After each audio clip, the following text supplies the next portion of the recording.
Hello, everybody. It's Lenny Murphy with another edition of the Greenbook Podcast. Thank you so much for taking time out of your day to spend it with us. And by us, I don't mean my multiple personalities. I do mean that we actually have a real guest. And today, I am joined by Tamanna Dhamija, the co-founder and CEO of Convosight and ConvoTrack's Duration. Tamanna, welcome. Thanks, Lenny. It's great to be here.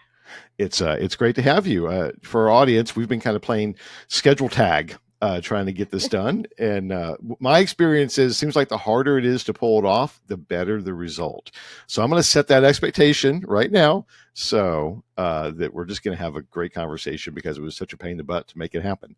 So Thanks again, Lenny, and really appreciate all the back and forth, and really, really excited to be here. I'm like parked in a big room where it's just me, and you can see the East River, maybe not in the background. So we're all set. All right, good to go. Well, so you were a first-time speaker at IEXCU, which just happened, and before we started recording, you were talking about just what a great experience that was. So why don't we kind of use that as a framing for talk about your kind of origin story, what got you to IEXCU, in terms of the business that you're building, and then we can go from there. So give us that path, that trajectory. Sure. So maybe I'll just quickly talk about what we do. We're a video intelligence platform, and what that means is we usually get all of the insights from a video. So not just text and caption and metadata, but also what's being spoken and all the visual aspects. Mhm. With that, that's sort of our core capability. And imagine if that's the capability, what a gold mine of insights and information it is for brand marketeers, insight professionals, digital teams. Just today, there's like an AI team signing up. So that's sort of what we're doing, and helping really decision makers within brands get access to information faster, which will enable them to make better and fast decisions, which we believe is the path to brand growth. So that's really what we're doing in the world now. Of course, with AI, it's that we can do like 100x more than we were initially planning to do like 12 months back. So because of that, Lenny, and this is sort of a additional capability for us in what we were doing earlier, and I think we can touch upon that later. But we went to market about 12 months back. And with that, we realized that the best way to understand the pain points of who we are serving, our ICP, the brand marketeers, insight professionals, is being at the best events globally. Mhm. And IIEX came right on top. Oh, Just to give you some context, in the last 6 months, we've done 8 physical events, 3 in Southeast Asia, 3 in the US, 2 in Europe. So we've really been all over. We've done small events, we've done the large ones, but really, like I was telling you even before we started, one of the best events, both in terms of the quality of speakers, the experience we had, and what we took away, was this specific one in Amsterdam. And I was looking at the list just now, like we were able to like meet over 30 people with meaningful conversations. So thank you.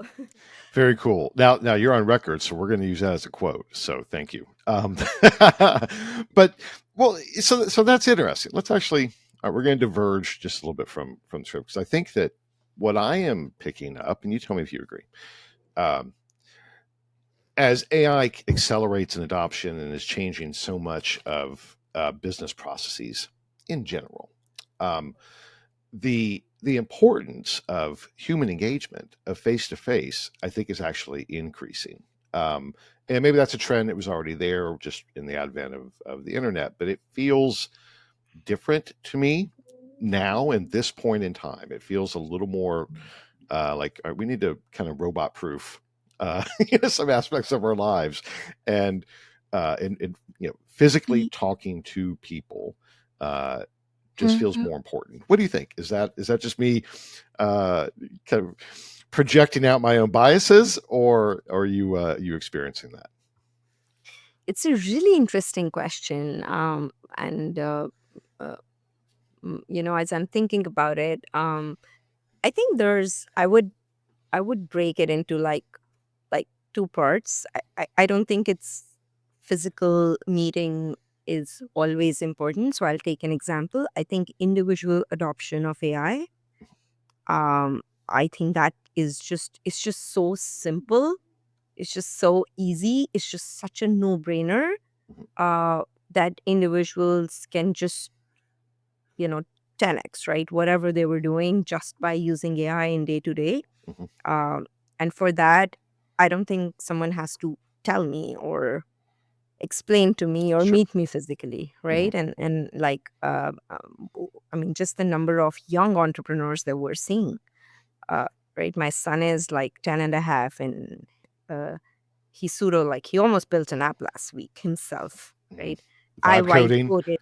Yes. Yeah. Use it lovable Yeah. or something. Yeah. Yeah. It's Yeah. crazy. Yeah. Right. I vibe coded like an entire revenue tracking app with like, I think I spent 8, 9 hours on it. And the first version is like, we're already thinking of replacing Salesforce. It's unreal. It's unreal. And the only coding I've done in my life is like many years back when I was in investment bank. I used to code with like MATLAB. And so Mhm. this is unreal, right? Individual adoption.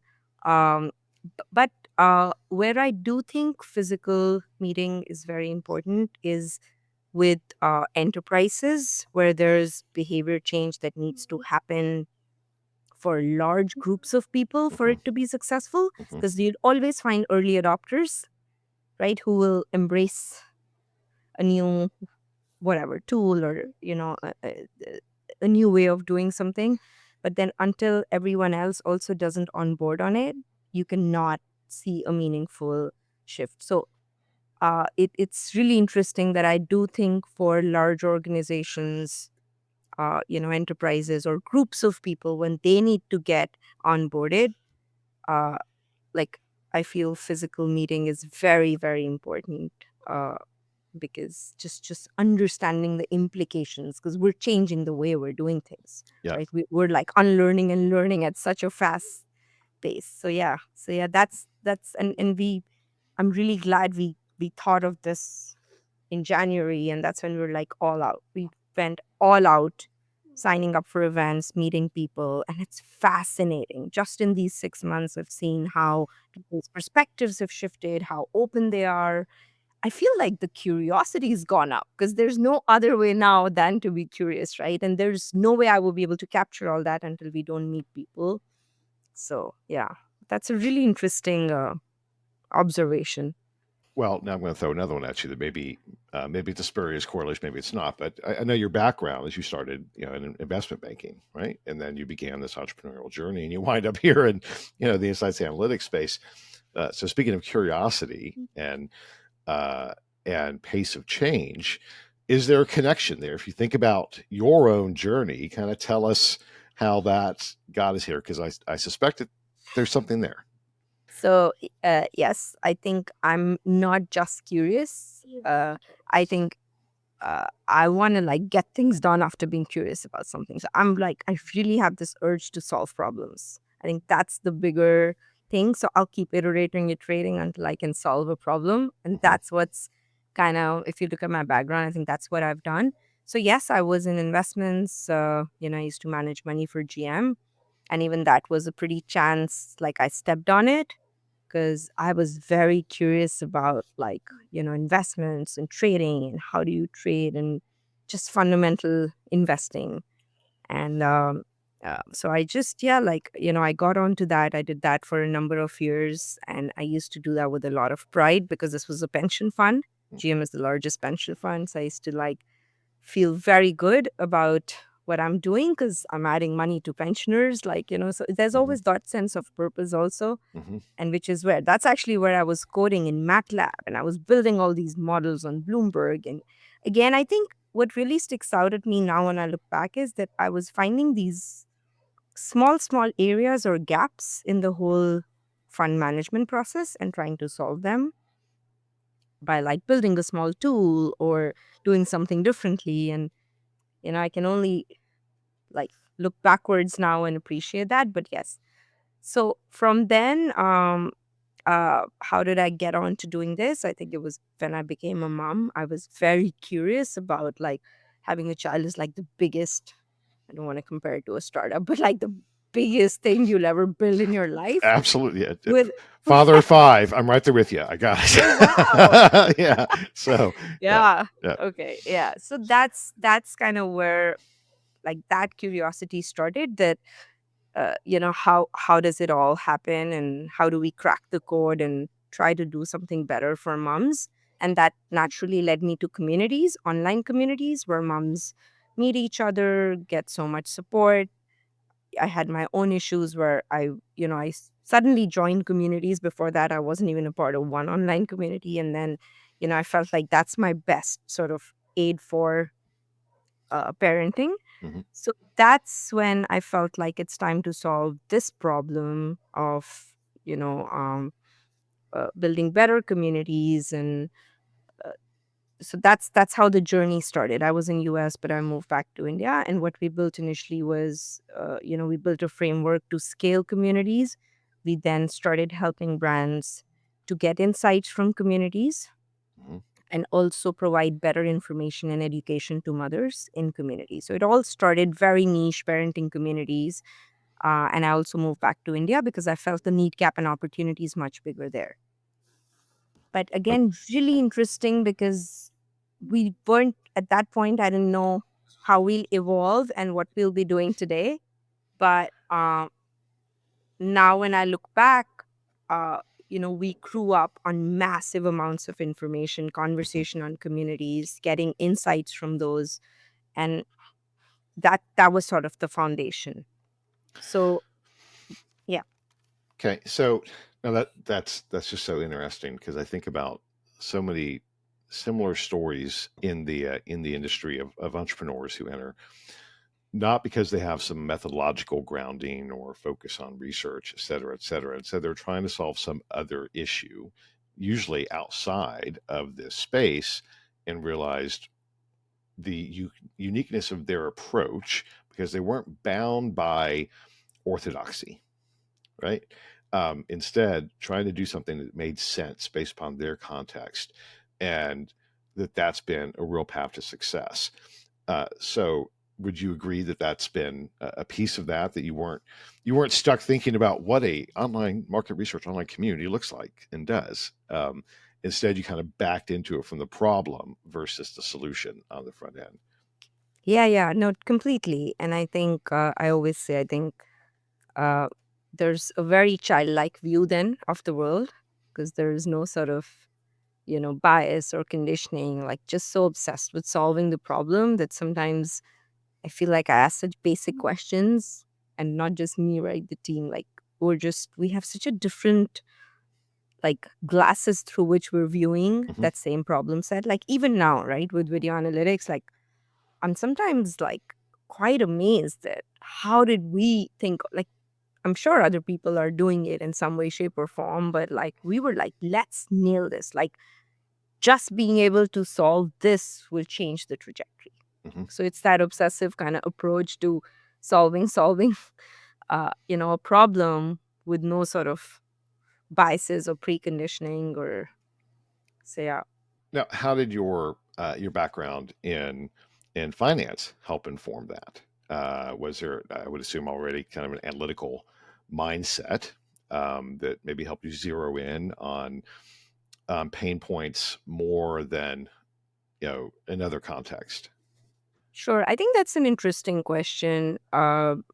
Specifically from finance and the work that I did. I think initially when we started building models, um, because conversations and communities are very detailed and rich. Like imagine in a subreddit when people are talking to each other. My Hmm. God, it's like it's like it's almost like real life, right? Like it's like you're having a conversation. So our initial models, which were very kind of bespoke, just Excel models, and how we were extracting information, what is a pain point, and what is a demand space, whatever, all of that. I think in that modeling the prior experience helped. But from an analytical standpoint, I mean, I think it's goes beyond just finance. It's just your approach on how you try to decode problems and try to think of simple solutions. So I think that goes beyond finance. I think that's just how Yeah, you kind of grow up and see the world. Yeah. But specifically, I think on that initial modeling, I'm grateful I had that experience before of building some models and looking at large amounts of data. sure. Right. Well, and certainly, it, the data itself to look for the patterns in the trends is a little bit different, especially dealing with video, right? By its very nature, it's more Yeah. subjective, qualitative. Um, so yeah, it is. Although I used to think myself more as a quant kind of guy, and I've realized that I'm much more of a qual kind of guy. The older I get, the more I rely on things like intuition, empathy, um, uh, looking. That's where I find the needles in the haystack is more in the Mm. messy, uh, just feed of life, more so than the very structured kind of numeric aspect of things. Yeah. So, yeah, Yeah. And that's interesting, right? Because I didn't know what quant call is. I mean, right, of course, I right, knew what quant is, right? Just because it was all data. But even then, whether it's finance, whether it's insights, I think it's always together. Like we have this, the way that we bucket things. There's quant and there's qual, and hmm, I think qual has a lot of quant backing in our head, right, right? Our intuition is also data backed, right? And data is also, so I think it kind of goes hand in hand. hmm, Uh, and more people are realizing that now, which is why they're looking at things holistically. It's not either or, it's together. And all of us have, maybe data gives us more confidence. So yes, I'm going to do like the hmm, data first and then try to find like, uh, the qual aspects or examples to back it or contextualize it. yeah, Or I may want to first, but it's interesting. Initially, I was like, why is it like either or? Everyone's like, hey, what's the approach? hmm, And I'm like, again, that comes from not having that background, right? So right. there was, yeah, Right.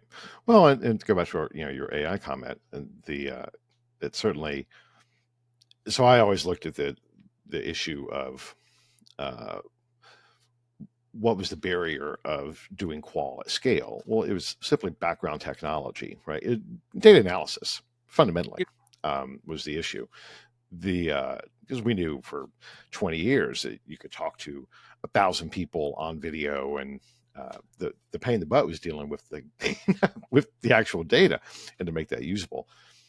And AI was the unlock for that. So I would agree with you. I think there's a it's an artificial dichotomy at this point of quant and qual. It's simply methodologically, right? It's the type of information that we can gain. Is it conversational or is it structured? Effectively pre-structured from a survey standpoint. But AI now allows us to do any of it at scale yes, with the yeah, same level of efficiency, and yeah, uh, that is amazing. Although to go back to the point we both made, I'm curious on your take. As clients are adopting your solutions, are you finding them kind of lean into that same idea, right? There's not a barrier anymore in terms of scalability of information. Instead, it's about the applicability of trying to find uh, leaning into that human element to understand the real insight, not necessarily the trend or the pattern or the percentages, but really finding in the messiness of just humanity of the thing that differentiates and drives business value by the nature of the methodology of the community of the video. Is that happening? yeah. So it's a good question. I'll tell you what we're seeing.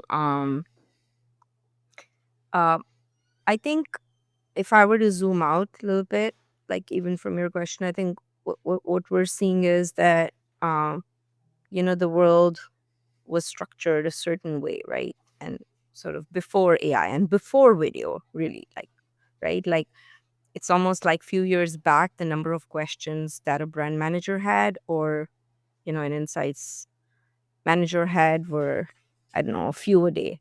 Could be 5, could be 10. Today, I feel like they have 50 questions, Sure. right? And the reason for that is this massive sort of mass migration of people to video first platforms, Hmm. just online first. And then within online, what do? We consume content, we create content. Okay, what kind of content? 80% of it is video. That's just how. So the biggest, more than even AI, I think it's this consumer behavior shift, which Hmm. has happened, right? Like Yep. 5 to 7 hours, whether I'm spending that time on X or Substack or LinkedIn or wherever, but or on Instagram or TikTok, but that's just the reality, right? That's just where I am hanging out. Hmm. And I think that's the biggest shift that has happened in the last, 3 to 5 years.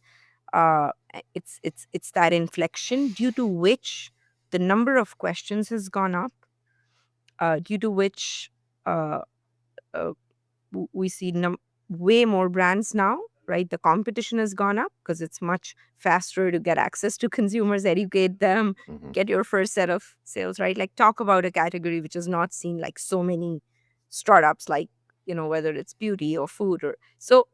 I think all of this is really like the job today of a brand or an insights manager is like 10 times more difficult Hmm. just because there's so much information Yeah. from consumers. There's so much more competition. Um, so with that in mind, I think the bigger thing now is, earlier like insights and brand teams, like it's this still silos, right? Like insights team sort of services the brand team internally, uses tools, agencies, tries to answer questions in a few days or weeks. And that's just not that's just not going to work now, Yep. just because the pace of change is so fast. So it's better to be 70-80% correct, but get access to right information, like you said, the depth of insights Hmm. much faster so that they can really take the right decisions. Yep. So, Well, now because we can iterate now, right? So it used to be because of the time and the cost, et cetera, you needed optimal accuracy because it was going to be 90 days before you could do it again, right? Or whatever the case may be. yes. So, Or, but to or your like once a year, right? right, Consumer right, once a anniversary. year. But that's because consumers were sitting in front in a room most of the time, right? Or like in front of a TV. And now it's like, Yeah, all the information about them, there's like real time, right? You can get access to real time information, even just by seeing what they're doing passively right. or actively, right? And all that information is hidden in their actions and in that content. And most of that content is video. And the bigger thing is if you don't get access to it fast enough, and I'm telling you this after like, so we've gone through several iterations on the product also. And I used to think people love using like there's all the, these listening platforms and there's list like dashboards or there's PowerPoints. Those are the two ways of Mm-hmm. getting answers, right? And Mm-hmm. I was like, okay, so there's like really, there's big companies, right? There's all these dashboards with like data visualization and all kinds of charts and booleans and all that. Okay, great. So there must be like magic happening based on that information, right? And it does happen. It's just that it's not good enough now. Mm-hmm. Now, I just have a question. Like, I need to know that what is that new matcha lipstick that's going crazy, right? Where I'm seeing all posts around it. Like, what is Olipop doing with what is the microbiomes and what's Right. going on, right? And And where did Olipop even come from? Right. I mean, my kids started to bring us like, what is this? Where did this come from? So yeah, anyway, yeah, it's just hard to keep up, right? So the yeah. point that I'm making is so as we went through, right? So of course there's dashboards. First thing we were like, we're not data visualization. That's just an interim step, Mm-hmm. right? We need to get to like, how do you answer that question? So where did Olipop come from? Actually, I'm going to use that question. Lenny, that's a good one.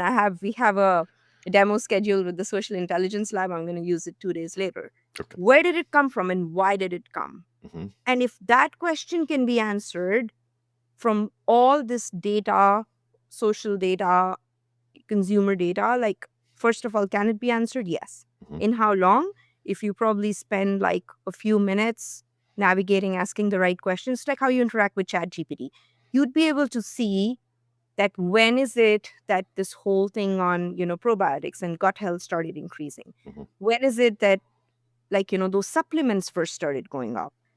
And then when is it that, the first sort of experiments were done, and it's really interesting how you will be able to answer and who's drinking Olipop now, and by the way, who are the people who are not liking it, Right. and what's the downside, right? And what's the regulatory challenges if another category takes on the same approach to having prebiotics and like other products. So it's that's the speed, Lenny, just wasn't there before. Before, to do this, you'd commission like a 3-month, 6-month study, Yep. or you go just looking for mentions on Twitter. That's not going to give me anything. Yep. Yep. So that's like, I'm just saying, that was the fundamental shift, in behavior, in possibilities, and that's what we're trying to solve. That ask any question and get answers. And yeah. It's such an interesting point, and I don't think I had thought about it until just now. So thank you for this conversation. That we saw pretty quickly in 2020 that, oh, our norms regarding benchmarks, et cetera, for predicting consumer behavior are no longer applicable. That was pretty clear by like May. Like, it doesn't matter how people used to do things. It's different now. And I think that there's, to your point, we had this normalcy bias of, well, it'll just switch back, right? We'll get back to where if everything is slow and predictable. And my gut kept telling me no, that we are on a long tail Moore's law now trajectory of changing behavior, because just everything's different now. And I would argue Olipop is an example. I thought prebiotic, soft drinks would have been a thing, even at maybe it was a year ago, but I noticed about 6 months ago myself, and those changes. It's not just that specific category, but is what does that indicate about how humans are prioritizing things, right? And there's this ongoing shift in how that we culturally, behaviorally, socially continue to evolve. So staying engaged in real time with solutions like Convosight and ConvoTrack are more important now than ever, because we can't assume that 6 months, a truth of 6 months ago is not necessarily a truth today, which I know social scientists would say, oh, no, no, no. Sorry, I'm going to challenge that. If you think that we are in this static world anymore, we are not. It is just all things are on the table. So we must engage in an ongoing basis with populations to be able to understand what the dynamics of these changes are. What do you think? Am I projecting out my own biases, or is that what you're capturing from your clients, that like they realize we got to stay connected all the time now? Yeah, no, it's definitely the latter. So uh, when we were just working on community insights and helping sort of brands market into communities, it's kind of funny. We used to give insights as a part of the whole marketing solution, like, just as a value add. And it's interesting. The reason we had the marketing uh, business going was because of insights. There was so much curiosity to understand, what are people talking. It's like your brand is defined by what people say about you when you're not in the room. Hmm.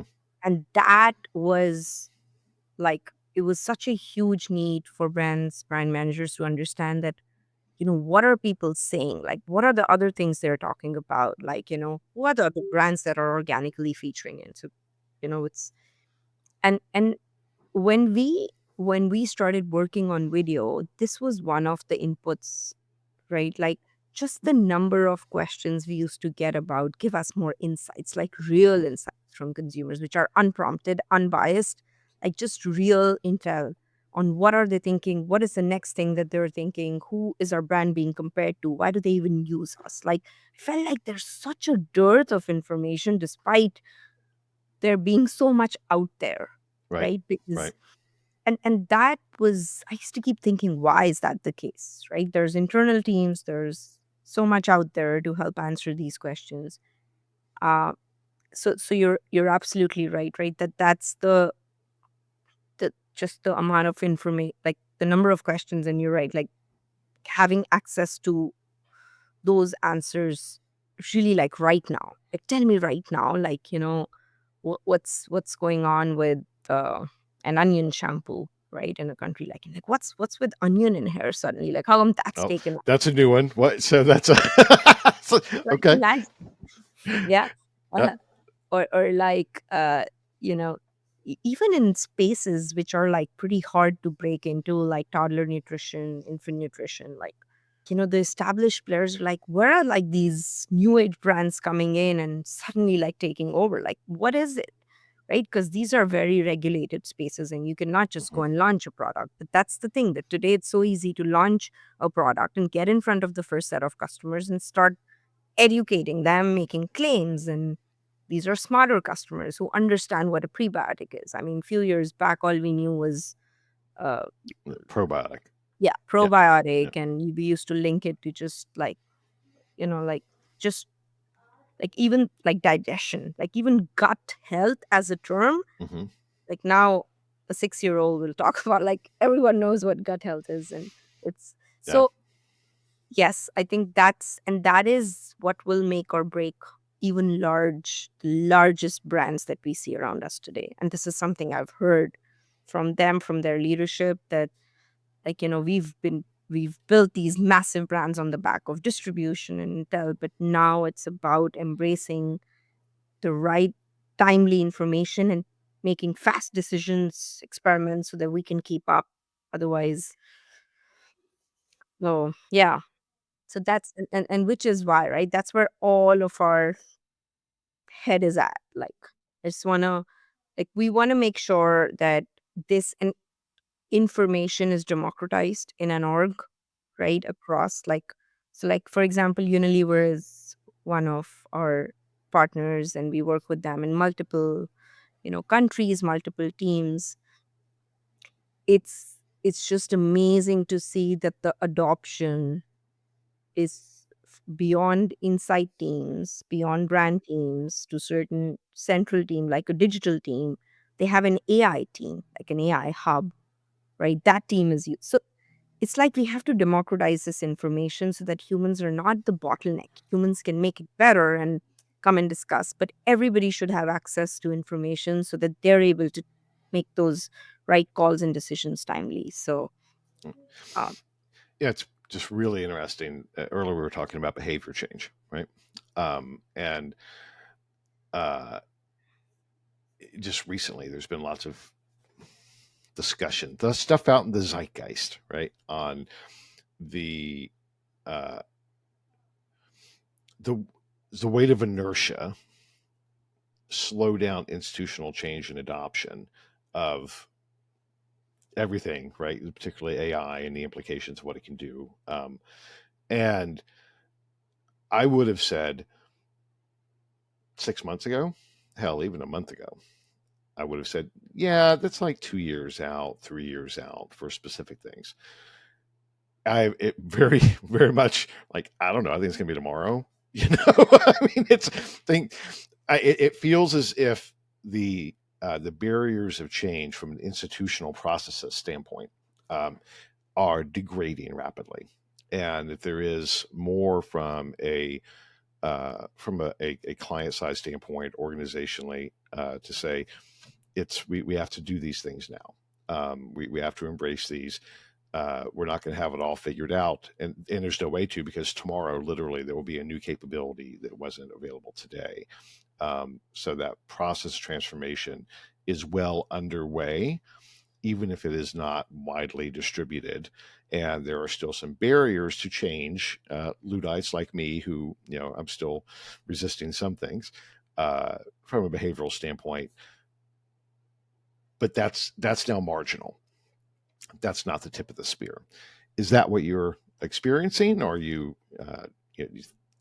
the one that's out there pushing change with new capabilities? Is that an accurate read, or do you think that there's still some still some kind of old fuddy-duddiness of with folks like me. They're like, well, but wait, how does this work? Right? So I'll actually take an example, right? Like, um, if you say folks like you, although I'm sure that's not the case, right? But if you find out that your podcast views are going down, if you just find that suddenly, it's not the same, and that's because of, uh, like something like there's other podcasts that are coming up that are able to get in front of, your um, target listeners much faster, better. They're able to like just do better, whatever, like marketing, right? Or just the experience because they're using some AI. I mean, that realization will be a day and night. Like tomorrow you'll get up a different person, right? And the point that I'm trying to make is it's not a good to have now. It's happened already. Like, so when we're losing market shares to competitors, like to brands that are just like that were just launched 6 months back, right? And granted, they have some funding and they might be burning money, but they're like legit taking market share from these large brands, right? When I'm competing for those 10 seconds of attention, when I know that, right, things that were working before it's impacting my top line, bottom line, everything, right? And plus there's other things happening in the world, which so that is the trigger for change. There's no need for push. There's no push. Everyone realizes. Having said that, is it hard to do? Yes, it's hard to do because, again, there's groups of people. Like I said, I may adopt something. Like I just took an example, right? I vibe coded this revenue tracking app, and while it was me, it was the fastest, right? I coded it, I did it. The minute then I gave it to the team to start using it, it's taken 2 weeks. So even in a startup, you know what I mean? Just yeah. because, yeah, because so the minute there's like groups of people that need to be onboarded, and then that there's a change. That's just how, if a group of people have to be onboarded to anything, it'll take time. But I don't think it's about pushing that. Hey, we need this. Like we're we're gone are the days of, hey, okay, give me this answer like in 2 weeks or 4 weeks or in 4 weeks, before like someone else would have already done something. So I think it's just now figuring out, and a lot of enterprises, everyone's doing POCs now.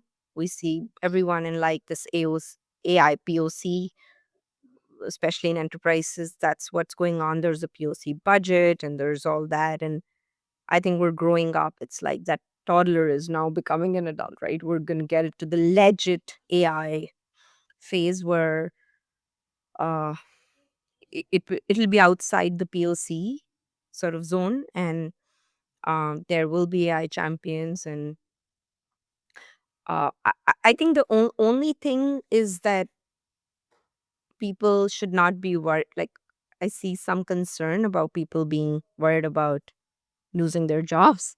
I think that's probably some resistance out there. Well, and there's some. What I've been thinking about is, and this has been true forever, right? If it can be automated, it will be automated, and we certainly saw that, with manufacturing and all of those type of things, and now we've increasingly seen that more in the kind of the knowledge worker category, whatever it may be. And if your job is process oriented, the process is going to be automated.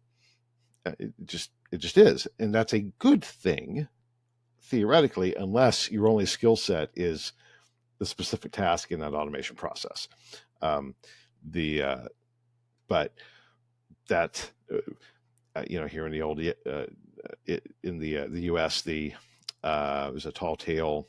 Oh, I forget the name, but the the guy that versus the steam engine, right? Of who could put down railroad ties fastest. It's a great story, and I forget the name of it. But anyway, this goes back hundreds of years, this idea that technology will usurp specific tasks. However, that should free us up to do things that are more impactful and more interesting. And I think that my guess is that that's certainly what you're experiencing. Yeah. And I'm going to say something very, I don't know if it's, I don't know how this will land. This is way beyond automation. This is way beyond task automation. This Sure. is, so I'll tell you something I said the other day. I was talking to a group of people and I'm like, it's like the population of the world is now not 8 billion, it's 80 billion. This is just like we have so many more humans at our disposal. That's why you're seeing solo entrepreneurs like, right, who will be building, scaling companies, just one man armies, just because that AI is, it could be one person that's helping you, it could be 10 people. How you use it is up to you. So Mm. it's not automation, it's actually now there's infinite number of humans. And I don't, we can edit this out or not, but this No, is no. just how, like, really, that's the good part and that's the scary part. But really, let's focus on the good part. Yep. Yep. That if I have so many humans who can really, I can build their brains, I can have them support me, do Mm. my thing, then imagine the magic. Like there's no problem in the world that cannot be solved, right? That And we're just trying to first get through insights, I and get then that. we'll, Yeah. right? No, It's that's a it's cool. really humans, right? That's what it is, because you talk to it like that. It's fascinating. It's fascinating, the kind of, because it has a brain, Right. right? And, Right. and it's like, how a child grows up and then the brain, there's conditioning and there's information it takes. So the more you talk, the better you talk, Right. it'll grow from The an more infant. neural connections are being made, and yes. Exactly. Yeah. Yes. It's just that, right? And now, Lenny, if you think of that, now tomorrow when you'll get up, you'll be like, oh, wow, I have a team of 10. Now what can I do with my podcast? So I'm just saying that's the mindset shift at an individual, at an enterprise, in the world. But I know it's scary when I say that. So, No, but I just, it's very interesting. There's a uh, economist slash diplomat strategist that I follow, Pippa Malmgren, and she posted this weekend about, it's on her Substack, on the age of abundance when everything is free. As the marginal cost of compute power decreases, as energy decreases, all of these marginal costs decrease, that how the abundance that creates. And it was a breath of fresh air. I'm not sure that I believe it, but I appreciated the perspective that, because so often uh, the conversation is, wait, this is limiting, right? This is going to uh, these changes are could lead to some dystopian hellscape future. And sure, that's I could see that. It may dumb us down where we wind up like the Wall-E future. I know you have kids, so I assume you've seen the movie Wall-E. And this was the different perspective of, well, no, the smart money actually is, to your point, the amplification of all of the good and the intelligence and the capability and the imagination and the intuition and all of those things, the creativity, leads us to the possibility of finally being free from drudgery to instead focus on, as a species, you know, yeah, being our utmost potential overall, and that future isn't some far off utopian fantasy. That actually is just as viable in our lifetimes, right? As current adults, uh, as anything else. So it was a much needed way to think about it, and I appreciate you kind of echoing that concept. Oh, I want to be conscious of time. I think you and I can chat for a long time, Tamana, and I hope this is not the last time. I've really, really enjoyed this conversation, and I love it when the first time speaking to somebody that you just, it's like vibe coding, right? So yes, we're it is.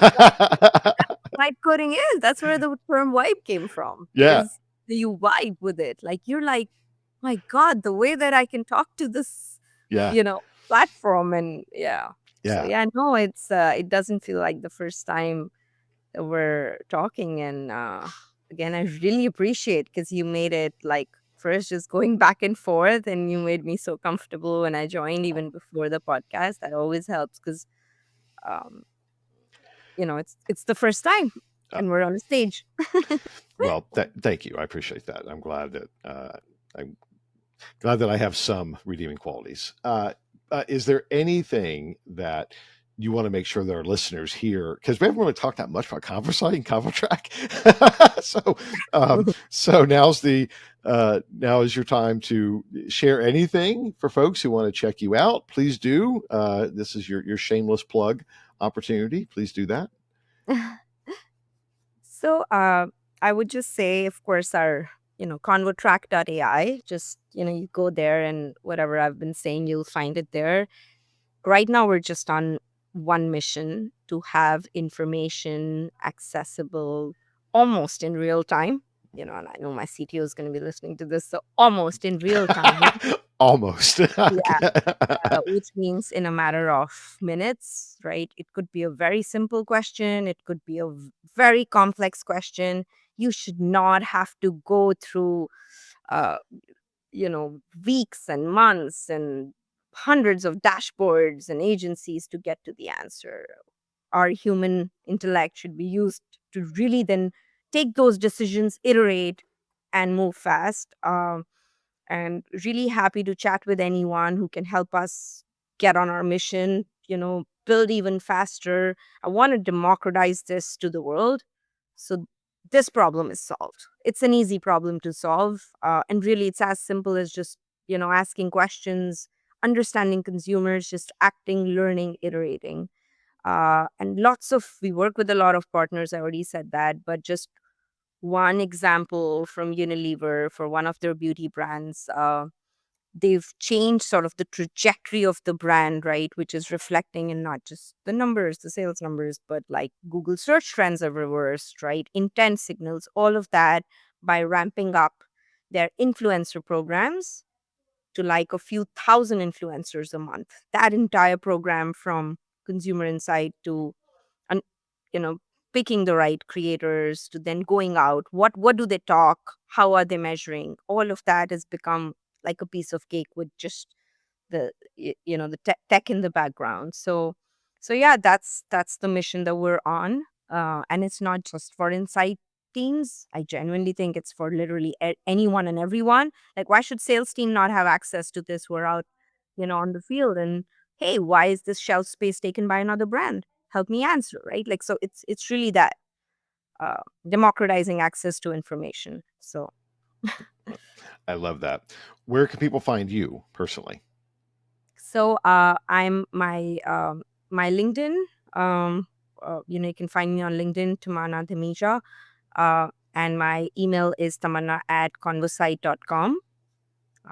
Yeah, and I would love to hear from anyone who's interested to talk or to help us, or if we can help them, because we're just getting started. Uh, well, I hope that we reconnect soon to hear about your world domination plans, because something tells me that I think you're going to pull it off. I'm not going to bet against you. Uh, so thank you so much. I really do. This has been a great conversation. I hope that we do it again. Any last words before we wrap up? No, let's just go. I mean, there's infinite resources at our disposal now, so I think I'm just getting started. We all are. So super excited for what lays ahead. And just keep building. I want to keep building. I want to keep adding value, do a lot of good things in the world.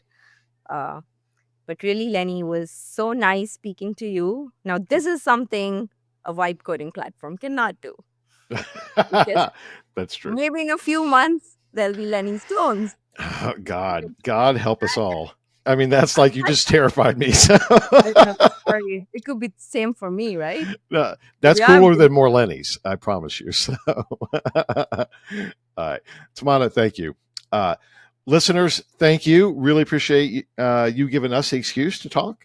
So, on a purely selfish level, I want to give a big shout out to Bridget, our producer, who keeps all the balls in the air. To Big Bad Audio, our audio wizards who make things sound better. And most of all, thank you to our listeners for being here. That's it for this edition of the Greenbook Podcast. Bye bye.